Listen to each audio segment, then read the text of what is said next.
Have you ever wondered if your memories are actually accurate? Meet Lucas.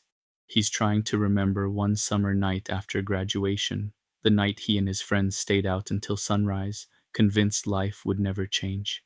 He remembers laughing around a campfire, watching the sky brighten, and talking about everything they wanted to do with their lives.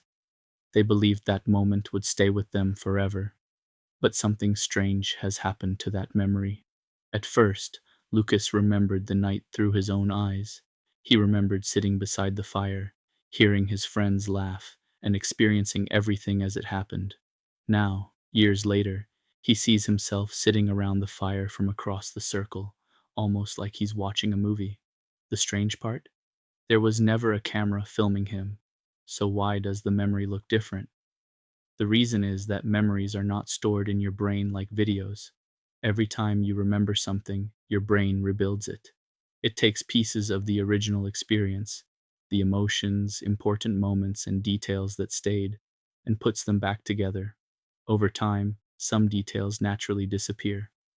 When that happens, your brain can fill in the missing pieces using old photos, stories you've heard, conversations with other people, or details that simply seem like they belong. What feels like a perfect memory is often a reconstruction created by your mind. Years later, Lucas tells the story again. He's certain everyone sang their favorite song as the sun came up. Then one of his friends finds a video from that morning. The song was never played. Lucas isn't lying. He truly remembers it happening. Your brain often remembers the meaning and emotion of an experience better than the exact facts.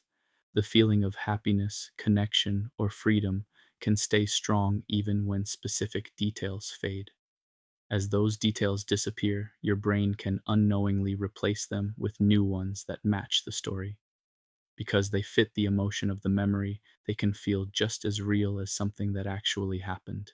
But memories don't only lose details, they also change meaning. When Lucas was 18, that night was simply a fun evening with friends. Now, 15 years later, he remembers it as the last carefree night before adulthood, the moment before life started changing. One of his friends remembers the exact same night differently. To him, it was just a fun night before everyone went their separate ways. The event didn't change, but the person remembering it did. As your experiences, beliefs, and identity change, your brain can quietly give new meaning to old memories. A moment that once felt ordinary can later become important because of everything that happened afterward. This is why two people can experience the same event and remember it in completely different ways.